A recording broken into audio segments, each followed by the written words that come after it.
pezullimi nga detyra e një ministri, në këtë rast edhe zëvendës kryeministrit, pra drejt për drejt përgjegjës për drejtimin e qeverisë në mungesë së kryeministrit, është një tjetër shfaqje e pikërisht atyre dovëtsive që përmenda më lart, të një pushteti krejt të ri dhe e reflekseve antidemokratike që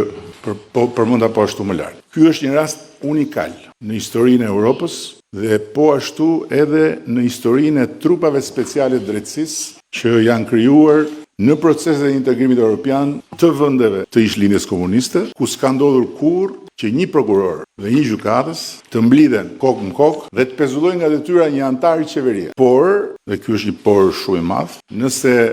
një prokuror special dhe një gjykatës special i shkallës parë të speciales këtu në Shqipëri kanë vendosur të pezullojnë një ministër, cënimi drejt për drejt i pavarësisë dhe i funksionimit të një pushteti tjetër të pavarur, siç është ekzekutivi, duke marrë kompetencat e kryeministrit, të presidentit dhe të parlamentit prej nga buron mandati i qeverisë dhe i çdo ministri, zgjedhja jonë në raport me këtë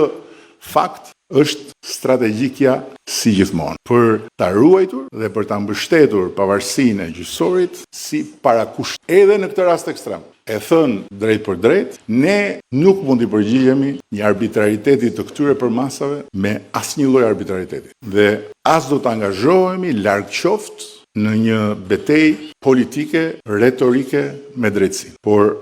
do vazhdojmë me durimin tonë strategjik. Do ta ruajmë dhe mbështesim pavarësinë e gjyqësorit, do ta respektojmë pa kushte vendimin e pezullimit të ministres dhe në ndërkohë do të kërkojmë mbrojtjen e pavarësisë së funksionimit të cënuar të qeverisë vetëm tek drejtësia në gjykatën kushtetuese.